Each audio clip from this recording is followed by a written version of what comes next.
Buenas tardes a todos. Tenemos entonces el tercer encuentro de Medtronic. Voy a presentar a Matías Castro, que es Principal Medical Science y Liaison para Medtronic Minimed Diabetes de Latinoamérica y que nos va a hablar del desarrollo neurológico e hiperglucemia en niños. Gracias. Muchas gracias, Flo. Pueden ver bien mi pantalla, ¿cierto?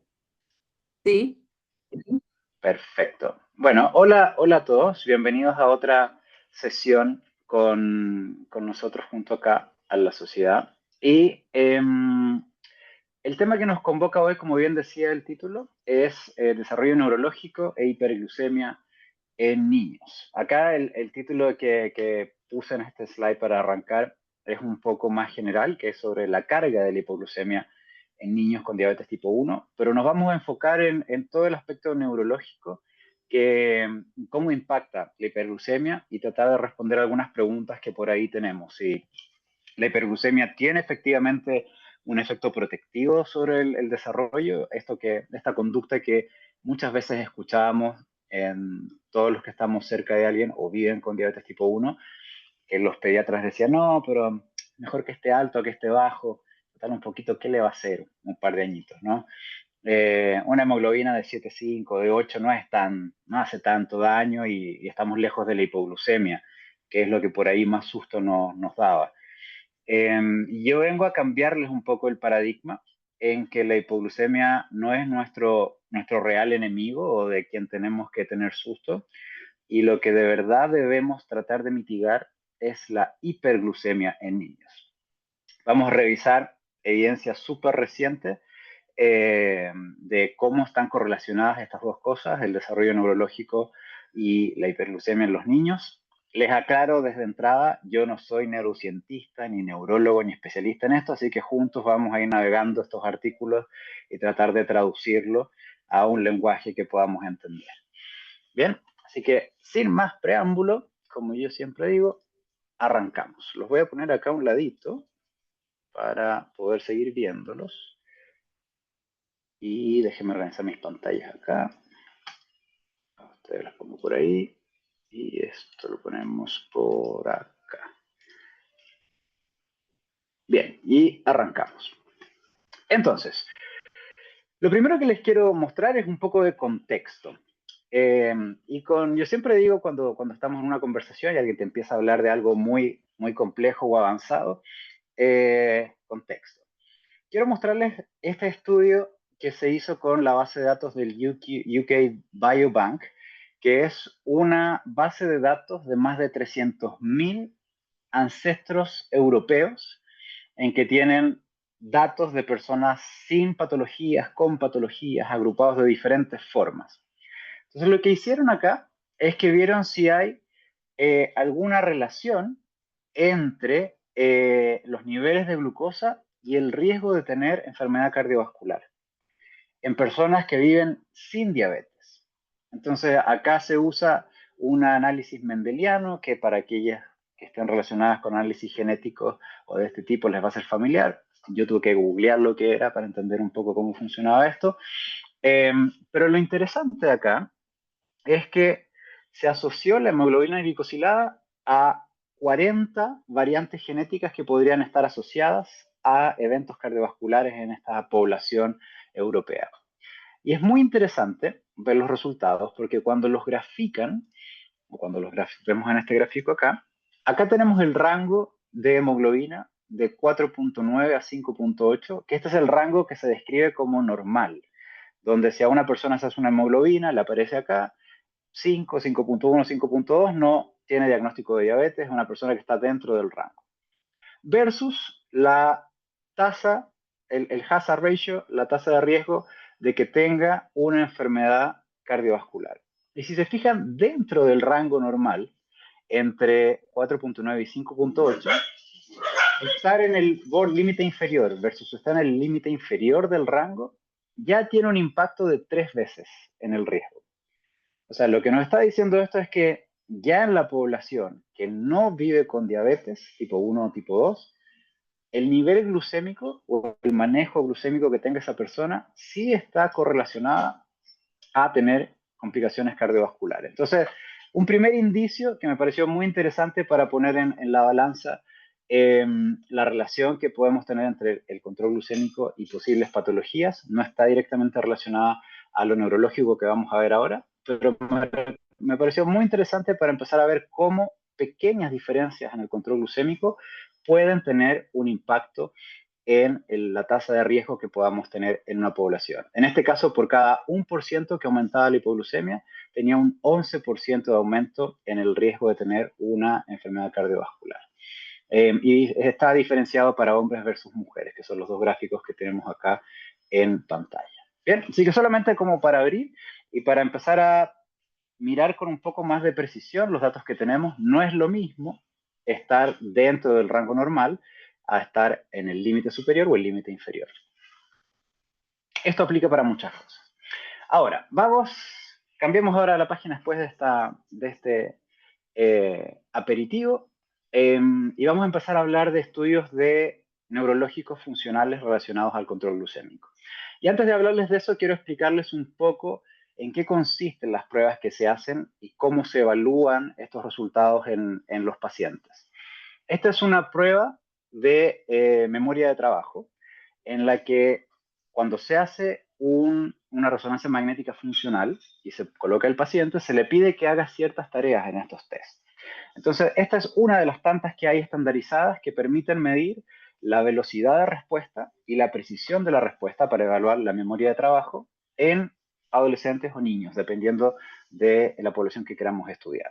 Entonces, tiene 3 partes la prueba. Cada vez se va poniendo más difícil. La persona entra en el resonador, puede ver una pantalla y tiene una teclera con un botón o con varios botoncitos dependiendo de la prueba. ¿En qué consiste la prueba? Consiste en que la persona lo más rápido posible y con la mayor precisión posible logre responder a esta secuencia. ¿Y en qué consiste la secuencia? Se trata de que tiene que recordar en qué posición estaba el circulito anterior. ¿Sí? O sea, cuando aparece este Sí, circulito y está desaparece. no sé. Uy, No, alguien ahí. con... Su micrófono, gracias. Gracias. Entonces, cuando aparece el circulito, tiene que apretar donde estaba el circulito anterior y así sucesivamente. Cuando es 1, ese es el 0. Cuando tiene 1 back, tiene que recordar dónde estaba el anterior a ese. Y cuando es 2 back, tiene que recordar dónde estaba el anterior al anterior. O sea, 2 para atrás. ¿Sí? Entonces, el primero tiene que aprieta lo más rápido posible y se registra el tiempo de respuesta y a su vez el resonador va a detectar las zonas cerebrales que se están activando al realizar la respuesta al estímulo. Y mientras yo voy agregando dificultad, obviamente el tiempo se va a ver afectado y la cantidad de regiones cerebrales que se están reclutando para poder procesar esa respuesta también se esperaría que aumente.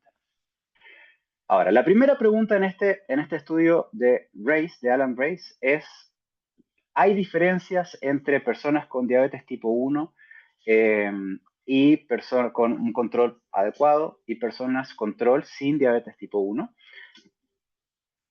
Estos son pacientes pediátricos en los que se hicieron los tests y como pueden ver acá, voy a hacer no se alcanza a ver bien. Si se fijan acá tenemos la resonancia funcional, el escáner funcional de las personas con diabetes tipo 1 con las zonas que se activaron durante la estimulación o la prueba. Tenemos el control que estimula zonas muy similares. Y el tercero que tenemos es qué pasa si hacemos la sobreposición de las dos áreas para ver qué áreas son distintas entre las personas con diabetes tipo 1 versus el control. Y si se fijan, las zonas con diabetes tipo 1 son más grandes siempre que las del control, y por diferencia podemos ver qué zonas son las adicionales que están activadas en las personas con diabetes tipo 1 versus el control. Entonces, lo primero que nos está diciendo este resultado es que las personas con diabetes tipo 1 no responden de la misma forma a los estímulos que las personas que no tienen diabetes tipo 1 y que aparentemente hay un reclutamiento neuronal mayor en zonas específicas de la corteza cerebral. Ahora, cuando vamos a ver la respuesta a los test en velocidad de reacción o en la estimulación que se genera en cada uno de estos, en el gris más clarito tenemos a las personas con diabetes tipo 1 y en el gris más oscuro a los controles. Y si se fijan, siempre hay un estímulo o una respuesta aumentada en las personas con diabetes tipo 1 versus el control, lo que nos está confirmando que efectivamente hay una respuesta o un reclutamiento aumentado de regiones neuronales para generar la misma respuesta. Ahora, ¿cómo se interpreta esto y cuál es la teoría que vamos a ir confirmando a medida que vamos avanzando? Lo que se cree es que el cerebro de las personas con diabetes tipo 1 tiene que sobrecompensar reclutando una mayor zona neuronal para poder generar una respuesta efectiva. O sea, ante el mismo estímulo, las personas con diabetes tipo 1 requieren un mayor esfuerzo neuronal o reclutamiento neuronal para generar el mismo nivel de respuesta, que en este caso está asociado a la memoria de trabajo. Y lo otro interesante que se vio en este estudio es que esa velocidad de respuesta está asociada a los años desde el diagnóstico. Mientras yo estoy más cerca del el debut, tengo una mejor respuesta y a medida que voy avanzando en los años, tengo una menor respuesta neuronal. Así que tiene relación la exposición a tener diabetes tipo 1 con la respuesta neuronal. Bien, y la conclusión a grandes rasgos está acá abajo, que es la hiperglicemia crónica o tener hiperglicemia viviendo con diabetes tipo 1, que significa casi lo mismo si es que no tengo un control dentro del rango de normoglucemia, va a afectar el funcionamiento de la memoria de trabajo.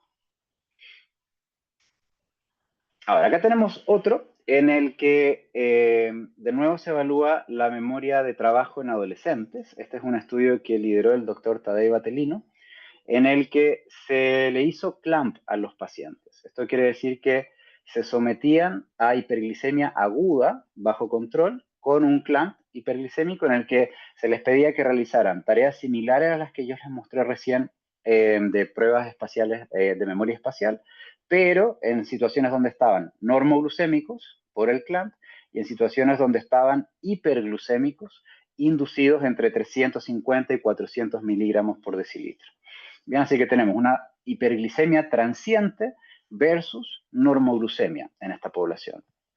Y este estudio también es muy interesante en los resultados, en que vemos que tenemos diferentes, acá están marcadas las zonas de la corteza cerebral que se vieron estimuladas por esta prueba. Y lo que podemos ver, tiene un análisis por lado derecho y lado izquierdo del cerebro y por el porcentaje de señal. Cuando tenemos en el primer intento con hiperglucemia y en el segundo intento cuando estábamos en normoglucemia. Perdón, son primer intento y segundo intento del mismo estímulo en los pacientes que tenían diabetes tipo 1 y control con normoglucemia y con hiperglicemia, bien digo. Entonces, fíjense acá, cuando tenemos el primer intento entre ambas poblaciones, podemos ver que el control versus las personas con diabetes tipo 1 ya parte con una estimulación menor. O sea, el basal de una persona sin diabetes tipo 1 genera, en hiperglucemia, genera un menor reclutamiento de zonas cerebrales para producir la misma respuesta que en el caso de una persona con diabetes tipo 1. O sea, confirma lo que se vio en el análisis anterior. Y cuando yo repito la prueba y hago el estudio con normoglucemia, podemos ver que es reversible, en el que si yo hago un segundo intento, lo normal es que tenga una mayor estimulación en una persona sin diabetes tipo 1, pero como la persona con diabetes tipo 1 estaba sobreestimulado, sobre reclutando para lograrse compensar la funcionalidad con hiperglucemia, al estar en normoglucemia, la respuesta disminuye. O sea, esto quiere decir que cuando yo estoy en el rango correcto de normoglucemia, mi cerebro sí, o el cerebro de un adolescente en este caso, sí es capaz de responder de manera adecuada. Lo cual es muy esperanzador, porque esto nos dice que si yo tengo un cerebro que ha estado expuesto a hiperglicemia y lo llevo a condiciones fisiológicas de normoglucemia, probablemente ese cerebro puede volver a performar de la manera correcta. Bien, y acá es consistente, si se fijan, entre ambos lados del cerebro y entre ambos estímulos, primero y segundo, en el que en el primero tenemos una mayor estimulación y en el segundo es una menor. Y lo mismo tiene, hay diferentes pruebas que hicieron de decodificación, respuesta, de fase, y siempre se observa el mismo resultado consistente entre ambos lados del cerebro y entre tanto control como pacientes con diabetes tipo 1. Bien, seguimos. Les tengo un montón de estudios de estos. Este es un piloto que evalúa, esto está hecho con 670, no con la más reciente con 780,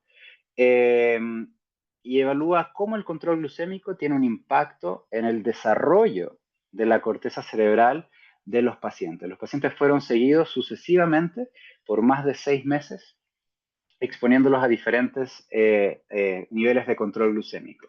Entonces tenemos pacientes que estaban con standard of care, o sea, pueden ser múltiples dosis de insulina, bombas manuales o CGM, y los que estaban en closed loop, que en este caso estaban con 670.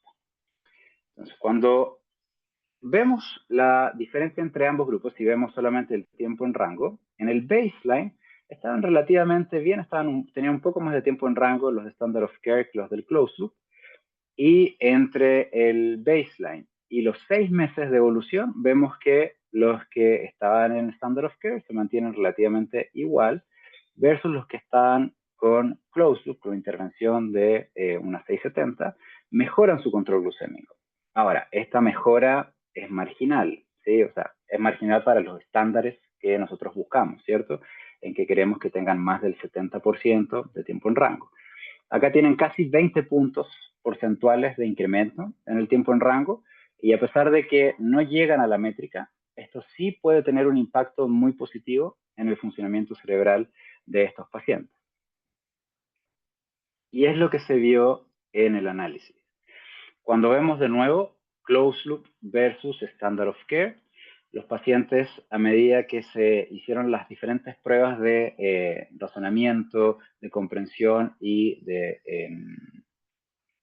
coeficiente intelectual, junto con las mismas de estimulación y evaluación de zonas neuronales, lo primero es que consistentemente podemos ver el mismo resultado que veníamos viendo en los estudios anteriores, en que al mejorar el control glucémico, la línea sólida, son los pacientes en 670 o con un mejor tratamiento y con mejor control, pueden ver que la activación cerebral disminuye.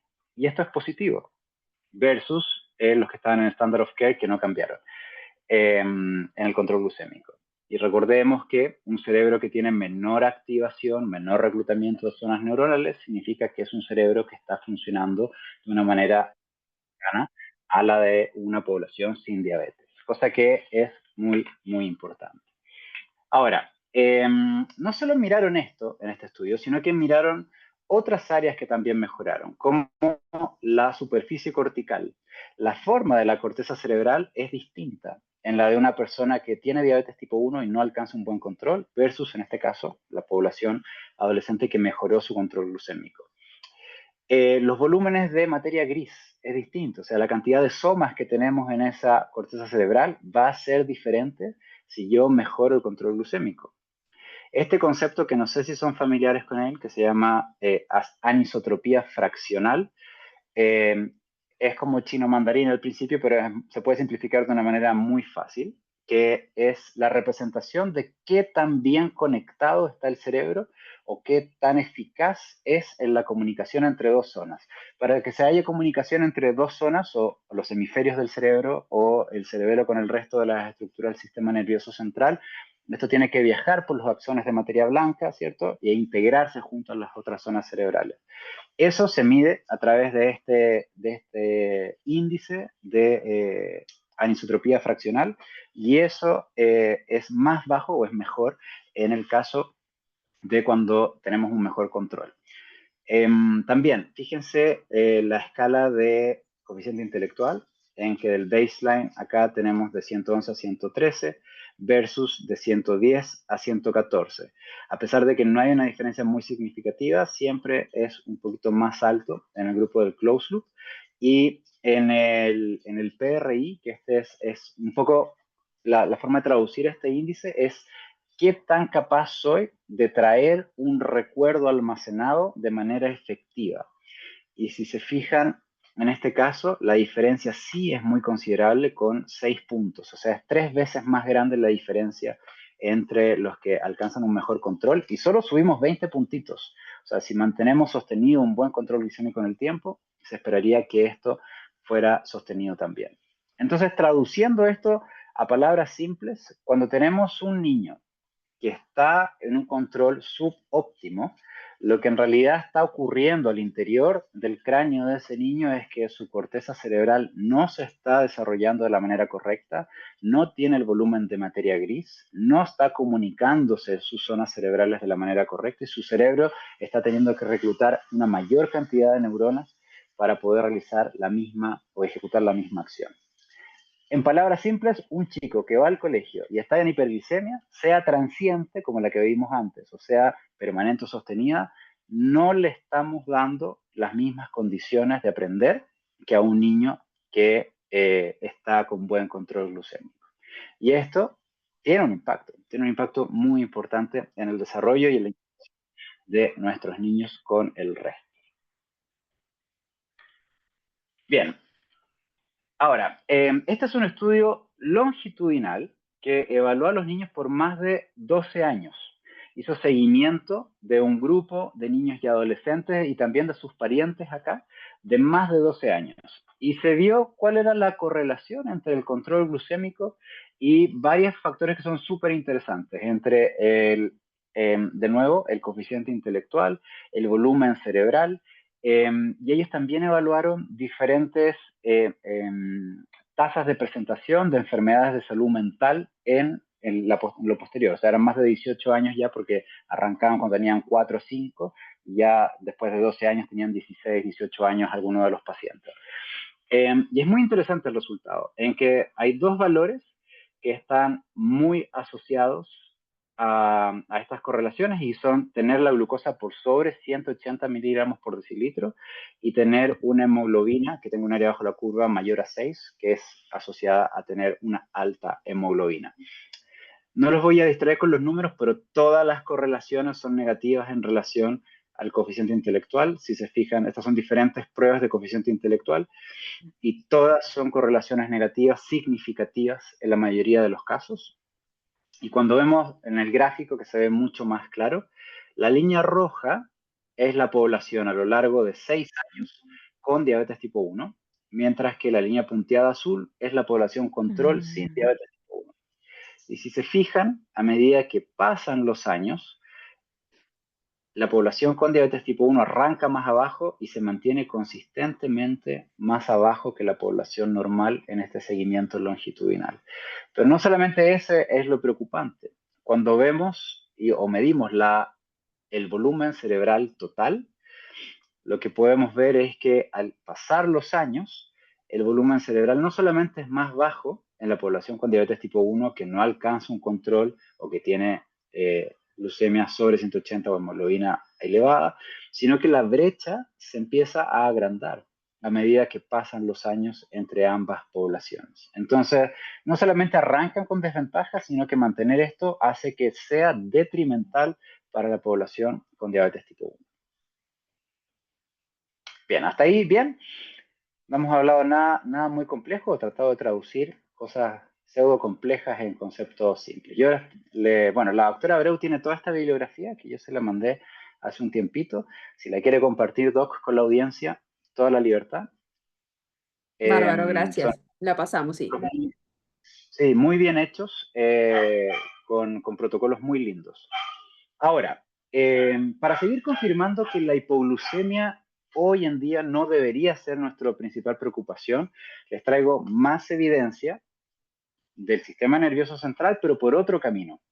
No cómo fisiológicamente la hiperglucemia está generando que las neuronas o el cerebro de estos niños se desarrollen de manera subóptima, sino cómo la hiperglucemia genera toxicidad directa en el cerebro de los pacientes.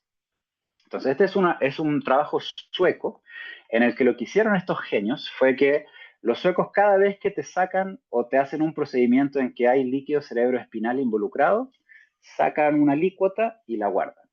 y la clasifican según el perfil del paciente. Si tiene diabetes, si no tiene diabetes, si tiene hiperglicemia cuando le sacamos la muestra, si no, etcétera, etcétera, etcétera. O sea, lo mismo que en nuestros hospitales cada vez que ocurre algo así. Y los suecos tienen un registro de años y años y años de estos pacientes. Ahora, ¿por qué es importante lo que hicieron acá? Porque vamos a hacer un recordeli de bioquímica algunos añitos atrás en la facultad. Si se acuerdan, la glucosa que va dando vueltas por ahí, por el cuerpo, una vez que entra a la célula, para que no vuelva a salir, tiene que ser fosforilada. Entonces ahí hay una enzima que le pone un fosfato y al fosforilarse esa glucosita queda dentro. Si tenemos más glucosa dando vueltas, o si estamos en un entorno de hiperglucemia, esa glucosa va a seguir dando vueltas, va a seguir dando vueltas, se va a glicar la hemoglobina, etcétera, etcétera. Pero parte de esa glucosa va a ser víctima del estrés oxidativo. Y ahí hay otras enzimas que se van a encargar de reducir estas cadenas de carbono y transformarla en otras moléculas que son tóxicas y que se conoce como la vía de los polioles. Entonces, al transformarse por una reductasa la glucosa en sorbitol, el sorbitol per se ya es tóxico y genera daño oxidativo y osmótico, ¿sí? O sea, va a arrastrar en el sistema nervioso central y en las otras células agua donde no debería estar y eso va a generar daño osmótico y estrés oxidativo. Pero no solo eso, si se encuentra con su amiga la sorbitol dehidrogenasa, lo que va a hacer es que lo va a volver a transformar en fructosa el sorbitol y esta fructosa es el precursor de los famosos Advanced Glycation End Products, o los AGE, que sabemos que generan daño directo al sistema nervioso central, a las vías nerviosas y a la microvasculatura.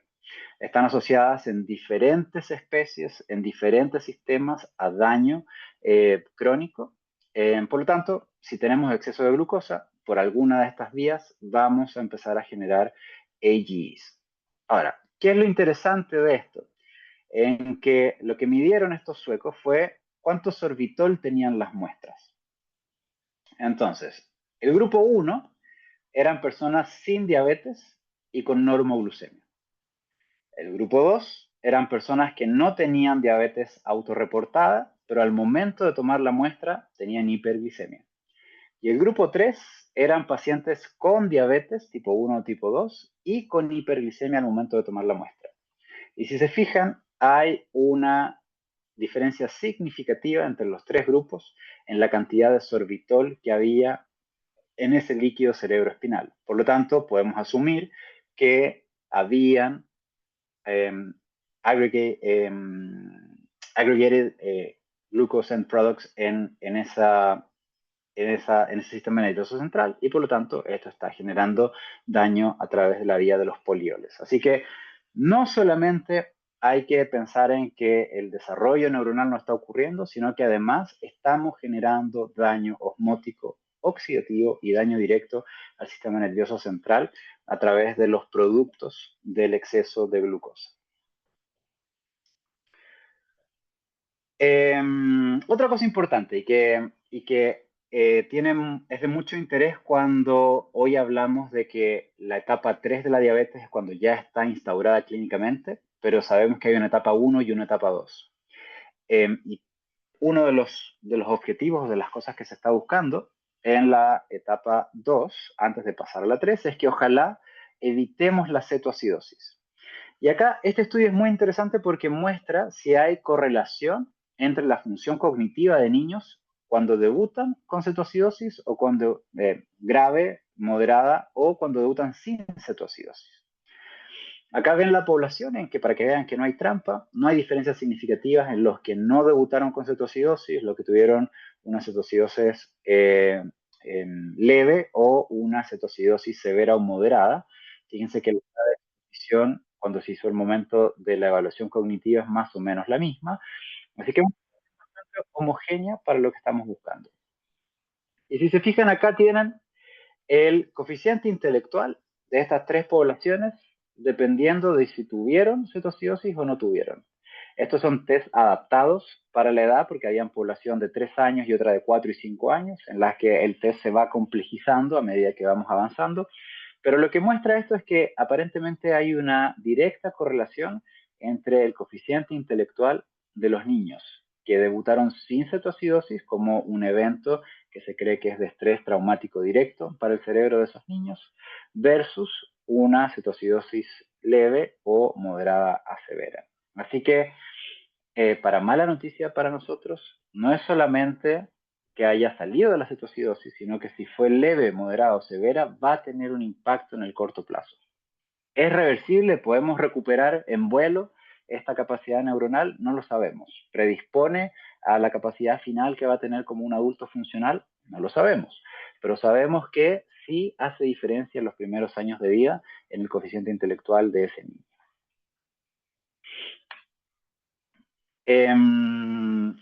Acá tenemos otro estudio en el que muestra si omitir bolos tiene un impacto en la función neurocognitiva y cómo esto está relacionado con la materia gris de los pacientes. Acá tienen la demografía, son grupos chiquitos los que se analizaron acá, en niños que tenían adolescentes entre promedio 15 años, ¿sí? Con duración de 6 a 7 años de diabetes. Fíjense la hemoglobina que tenían estos pacientes, 7.6, 9.5, aprox, y lo que podemos ver en este es que se hicieron pruebas como la que ven acá a la derecha, en la que los pacientes tenían que recordar figuras con diferentes cambios, de qué color era el fondo, qué imagen habían visto, etcétera, etcétera. Y son 3 poblaciones de pacientes las que se evaluaron, las que les mostraba recién. Pacientes sin diabetes tipo 1, pacientes con buen control, pacientes con control subóptimo. Y acá tienen el tiempo de respuesta en la velocidad que tuvieron de respuesta para recordar el objeto. Fíjense que los pacientes que omitieron bolos durante el día, les voy a contar un poco el protocolo para que lo entiendan. Lo que hacían acá es que tenían a los pacientes hospitalizados, les pasaban solución ciega, salina o insulina y les daban una comida tipo, cosa que le inducían una hiperglucemia. Entonces, después de que hacían eso, el paciente no sabía si se había puesto insulina o una solución salina, comía y después de esto, sin saber qué glucemia tenía que ejecutar la prueba. Y medían los tiempos de respuesta de personas sanas que le ponían insulina, una solución y no le explicaban para qué era, versus los otros 2 que sí tenían diabetes tipo 1, unos con insulina y otros ciegos. Y así pueden ver que los que omitían los bolos o tenían la solución salina tenían un tiempo más lento de respuesta versus los que sí se ponían la insulina y estaban en normoglucemia versus los pacientes sanos. Lo otro lindo de este estudio es que midieron este parámetro que les contaba, la anisotropía fraccional, que muestra la velocidad con la que está conectado nuestra materia gris dentro del cerebro. Y fíjense que el índice para las personas con diabetes es inferior al grupo control, o sea que los cablecitos del sistema nervioso de una persona con diabetes tipo 1 funcionan más lento, desafortunadamente, que los de una persona sin diabetes. ¿Sí? Y es así, y está asociado al control glucémico. Así que tenemos muchos aspectos en los que trabajar y como si se darán cuenta hasta ahora, la hipoglucemia, a pesar de que puede tener la hipoglucemia, un daño agudo por un evento en que incluye una convulsión, un periodo de hipoxia cerebral, no es el verdadero enemigo. El enemigo es la hiperglicemia sostenida que está limitando la capacidad de desarrollar ese cerebro y una vez que está instaurada va a evitar que ese cerebro performe de la mejor manera posible. Ahora, yo sé que el objetivo de esto era en niños y probablemente haya muchos pediatras acá. Es importante también que estos niños crecen y al crecer se transforman en adultos y lamentablemente la hiperglicemia no nos deja tranquilos una vez que pasa la infancia. El impacto, más allá de todas las complicaciones micro y macrovasculares que conocemos, sigue impactando al sistema nervioso central. Ustedes recordarán al estudio del DSCT y el EDICT. Bueno, estos pacientitos que fueron parte de este grupo han servido para muchos otros estudios y a un grupo de 416 participantes de 60 años, hoy ya han pasado bastantes años desde el 93 cuando arrancó este estudio, con un promedio de duración de diabetes de 37 años, se les midió la edad cerebral que tenía, o sea, la edad biológica versus la edad cerebral que tenían estas personas. Y se buscó qué zonas del cerebro estaban más atrofiadas que otras, o sea, si había algún aceleramiento en el envejecimiento de estas personas o habían zonas que estaban atrofiadas. Y si se fijan, mientras más amarillo está el dibujito, más atrofiada está esta zona. Y la zona que más se vio afectada fue el tálamo. Y el grupo que tenía control desmejorado, o los que no estaban en el intensivo, mostraron un mayor nivel de atrofia cerebral después de 30 años de seguimiento del DCCT. Ahora, se hicieron a través de esta sigla, que son los SPARS, los Spatial Patterns of Abnormality of Recognition of Early Disease, puede ser Alzheimer o puede ser otra. Son básicamente fotos de cerebros, como lonjitas de cerebro, que tenemos de personas que han sido efectivamente diagnosticadas con una enfermedad. Puede ser Alzheimer, puede ser, generalmente están para Alzheimer, puede ser demencia senil, puede ser una serie de otras patologías. Y lo que se hace es que a través de inteligencia artificial hoy se comparan los mismos cortes de una persona con diabetes tipo 1 versus los de un control sano o un control con la patología. Y acá podemos ver que para enfermedad de Alzheimer no hay una diferencia, o sea, no hay un patrón exacto entre la población con control versus la población del DCCT, lo que nos dice que el envejecimiento o atrofia del cerebro no se parece al Alzheimer, o sea, no, el cerebro no es como el Alzheimer, son dos cosas distintas. Pero para la edad biológica sí hay diferencia, ¿sí? Y fíjense que los control están, si lo miramos como de lejos, está desplazada hacia abajo la curva. Pueden ver la rayita amarilla que está desplazada en la correlación más abajo que la de la población del DCT o del EDICT. Entonces, ¿qué nos dice esto? Nos dice esto que en la predicción de la edad de ese cerebro no va a ser lo mismo. O sea, si yo tengo una persona que biológicamente tiene 50 años, el cerebro de esa persona control tiene aproximadamente 50. Pero si seguimos hacia arriba, con diabetes tipo 1 y no tuvo un buen control, ese cerebro es por lo menos unos 5 añitos más viejo. Y eso se mantiene consistentemente en este rango etario de más de 45 años. Por lo tanto, el cerebro de una persona que no tuvo un buen control glucémico durante su vida, en este caso midieron la exposición de 30 años, va a tener un impacto negativo en el control o en el funcionamiento cerebral, al menos estructuralmente. Bien, y ya para ir cerrando y dejamos un espacio para preguntas, mensajes claves, y creo que este es el principal. La hiperglicemia, el bajo tiempo en rango, los altos niveles de glucosa en el corto tiempo, en el largo tiempo, tienen un impacto anatómico y funcional que generan daño cerebral. Esta es una ramita nueva que se suma a todo el daño por hiperglicemia que sabemos que tienen nuestros pacientes cuando tienen alta exposición a lo largo de su vida. Así que la hiperglicemia es algo que debemos mitigar desde el debut, ojalá. Si podemos evitar la cetoacidosis, ya estamos mejorando el desarrollo del cerebro de ese niño. Si logramos mantener un buen control, vamos a permitir que ese cerebro crezca y esa corteza cerebral se vaya aplanando fisiológicamente de la manera correcta para que tenga un buen funcionamiento y las mismas condiciones que con sus pares. Así que este es mi último slide. Muchas gracias por su atención. Espero que nadie se haya quedado dormido.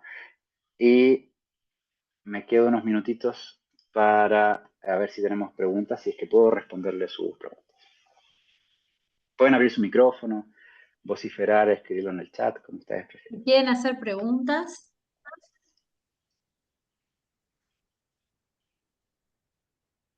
Mientras la piensan, como les contaba, la bibliografía la tiene la doctora Abreu. Si tienen alguna duda en particular, podemos hacérselas llegar o si tienen alguna otra curiosidad también. Yo, mientras alguno piensa alguna pregunta, no tengo una pregunta, primero agradecerte porque estuvo muy, muy lindo, que es un tema que no tocamos, esa es la verdad, y es cierto que tenemos como de fábrica que el problema más grande es la hipoglucemia, no sé si piensan todos igual, pero creo que sí, porque nos enseñaron de esa manera, lo primero que uno mira y como enfermo en la bajada de datos, sea bomba, sea sensor, lo que sea, son las hipoglucemias y quedan como de manera secundaria las hiperglucemias y es cierto que hay pacientes que tienen una vida en hiperglucemia constante y con todo lo que conlleva eso, ¿verdad? Y que estuvo muy bueno traerlo a la mesa, ¿no? Porque es como un tema que queda siempre un poquito relegado, me parece, o que tal vez no lo tenemos tan presente como la hipoglucemia. Sí, súper. Esto no se sientan mal. Lo que me suele pasar después de que llevo esta charla con pediatras es que se sienten súper culpables. Y es como lo hemos estado haciendo mal todo este tiempo. Mira que yo le dije a esta mamá que la hipoglucemia no andaba bien y le di otras indicaciones. Entonces, por un lado está bueno porque nos hace tomar acción inmediata. La próxima vez que vemos a un niño con hiperglucemia, pensemos en el cerebro de ese niño. ¿Qué estamos generando en ese cerebro? Y quiero traerles dos comentarios sobre esto. El primero es el concepto de tiempo en rango estrecho. Con este nivel de evidencia, es más importante que nunca promover el tiempo en rango estrecho en niños. Ojalá desde el debut. Una persona que debuta con diabetes tipo 1 no tiene comparación, a menos que tenga un hermano o los papás tengan más de un chico con diabetes tipo 1, no saben qué es tiempo en rango, no saben si va a ser mejor o peor. Entonces está bueno desde el diagnóstico inculcar el tiempo en rango estrecho como la meta ideal a seguir, porque así estamos protegiendo el cerebro de esos niños de la hiperglicemia. Ese es el primer mensaje que ojalá también se puedan llevar de esta charla. Y el segundo es algo que es medio mitológico, lo de la hipoglucemia. Y tuve la suerte hace un tiempo atrás de hablar con Tadej Batelino sobre esto. Y él me decía que no tiene todavía la evidencia para decir esto, pero lo que él cree en sus años de experiencia es que la hipoglucemia que ocurre en los niños, no sabemos si fisiológicamente en niños sin diabetes también ocurre. Y esos sistemas rescatan rápido y vuelven al rango. Pero lo que él cree que ocurre en los niños, y es lo que genera el daño, es que, ¿qué es lo que pasa después de una hipoglucemia en una familia que recién debutó, que lleva poco tiempo con diabetes? ¿Qué hacen? Dale mar con hiper. Sí. Salen, lo sobretratan. Sobrecorrigen, sí. Y al sobrecorregir tenemos hiperglucemia. Sí. Y quedamos altos por mucho tiempo. Y si desarrollamos este temor a la hipoglucemia, es muy probable que nos quedemos por ahí lejos de la hipo, porque la hipo no se siente bien. La hipo es, da susto, uno tiembla, tiene sudoraciones, muchas veces convulsiones. Entonces, esto genera que estemos lejos de ese lugar. Pero lo que él creía era que por cada evento de hipoglucemia hay una hiper y son esas exposiciones de hiperglucemia las que realmente están generando el daño. Y hemos vivido como un poco engañados en que la hipoglucemia era la culpable, pero en verdad la hipoglucemia era un síntoma nada más que si lo hubiéramos tratado bien, no hubiéramos inducido esas hiperglucemias que sí tenemos evidencia de que son las que generan el daño sostenido en el tiempo. Hasta ahora no hay evidencia de que la hipoglucemia sea la que genera el daño. No hay una vía fisiopatológica para que la hipoglucemia sea la que genere el daño, más allá de los eventos agudos que conversamos. Pero de la hiper sí tenemos mucho. Entonces hace un poco de sentido. Todavía no está esa publicación, pero yo le creo a Tadej y el tipo sabe mucho. Así que es muy probable que esté conectado. Por acá preguntan, pone Mercedes Parada, muy bueno. ¿Hay estudios sobre cómo afecta desde el punto de vista emocional y del comportamiento la hiperglucemia? Es notorio. Hay estudios y acá voy a sacar de comodín otra persona que sabe mucho de esto, que es Francisca Mena, una psicóloga que tenemos acá en Chile. Y la verdad es que sí, cuando tenemos un niño con hiperglicemia, la corteza cerebral de ese niño no está disponible para aprender. Y eso va a llevar a que sea un cerebro inestable. Esa corteza no va a lograr performar de la misma forma que lo hace. En estas situaciones, porque son en los protocolos de las resonancias, se tienen que hacer pruebas que sean repetibles y que estén validadas. Por eso se usa memoria espacial o rapidez para responder un recuerdo, etcétera. Pero es mucho más difícil inducir una emoción en una persona y ver cómo es la respuesta. Ahora, si pensamos que la corteza cerebral funciona relativamente similar con las diferentes acciones que tienen que ejecutar, sí vamos a tener una corteza cerebral menos disponible y que va a tener que hacer un esfuerzo mayor para lograr dar una respuesta. Por lo tanto, sí. Y de ahí viene lo mismo de que el mismo principio. En el pasado, yo digo aquellos dinosaurios que daban tecnología solamente cuando el paciente como que se lo ganaba, era como un premio, era como demostrame que estás bien y yo te doy tecnología. Bueno, esto es como un círculo vicioso, porque si el paciente, su cerebro no está disponible para funcionar, yo no le puedo pedir que me dé algo que fisiológicamente no logra. Entonces, sí es muy bueno darle una posibilidad de que tenga un mejor control, que ese cerebro tenga neuronitas disponibles y trabajar desde ahí en adelante y construir. Entonces, la respuesta es sí, hay estudios que muestran no solamente de forma aguda, sino a lo largo del tiempo, trastornos o desórdenes psiquiátricos y psicológicos en el largo plazo también.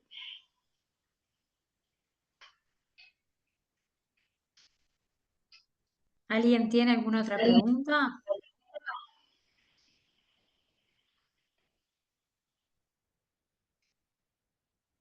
Bueno, Matías, entonces damos por terminada la sesión.